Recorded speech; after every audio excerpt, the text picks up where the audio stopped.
దాని నినాదాలతో హోరెత్తిపోతుంది.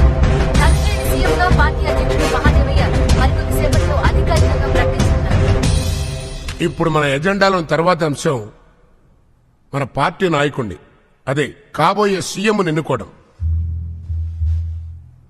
అది ఏకగ్రీవంగా. మన పార్టీ అభ్యర్థి ధనుంజయ్. ఏకగ్రీవంగా ఎన్నుకోవడం ఏమిటి సార్? తాగొచ్చారు మీటింగ్ కి? తాగి మీటింగులు పెట్టే సంస్కృతి మాకు లేదు ధనంజయ్ గారు.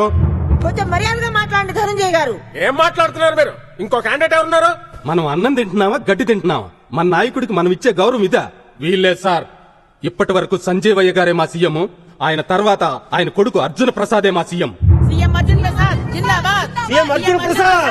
సీఎం అర్జున్ ప్రసాద్. ఏం మాట్లాడుతున్నారు?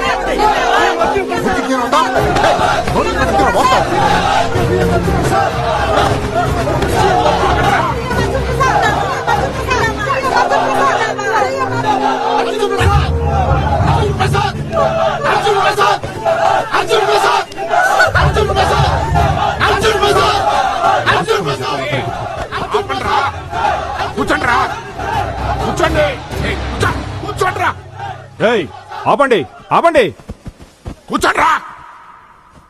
ఇదేమైనా మీటింగ్ అనుకుంటారా? చేపల మార్కెట్ అనుకుంటారా? గొడవ కాదండి, మాకు ఎలక్షన్ కావాలి. అర్జున్ ప్రసాద్ సీఎం కావాలి. సీఎం అర్జున్ ప్రసాద్.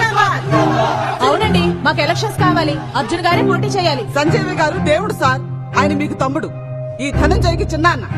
ఈయన గారు 18 ఏళ్లకే మర్డర్ చేసి జైల్లో కూర్చుంటే బయటకు తీసుకొచ్చి పదవి ఇచ్చారు. మర్చిపోయారా? మాకు ఆయన దేవుడు సార్. మేము బతుకుండగా ఈ అన్యాయాన్ని మేము సహించలేము. ఎలక్షన్స్ జరగకపోతే మేమందరం రాజీనామా చేస్తాం. అప్పుడు ఆ మునిస్వామి సీఎం అయి కూర్చుంటాడు. ఏంట్రా నాటకాలు ఆడతావు? నీకు ఎంత కావాలో వచ్చి పట్టుకెళ్ళు. డబ్బుల గురించి మాట్లాడకండి సార్, మాకందరికీ నవ్వు వస్తుంది.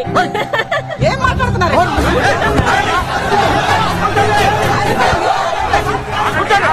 ఇక మన పదవులకి ఏం ఢోకా ఎందుకు అనవసరంగా గోల్ చేస్తారు? ఎందుకు అరుస్తారు? ఎందుకు ఊరికే కేకలు పెడతారు? పిచ్చి కింద అర్జున్ గారు సీఎం అంటే పచ్చగాడు. కాల్స్తే పిలిపిస్తాను, మాట్లాడండి.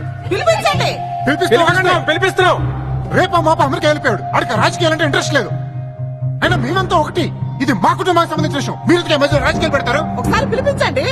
పిలిపించిపోయా. రెచ్చిపోయే వీళ్ళందరికీ వాడే సమాధానం చెప్తాడు. రేపు ఈ స్టేట్ కి నేనే కాబోయే సీఎం అని వాడిని చెప్పిస్తాను.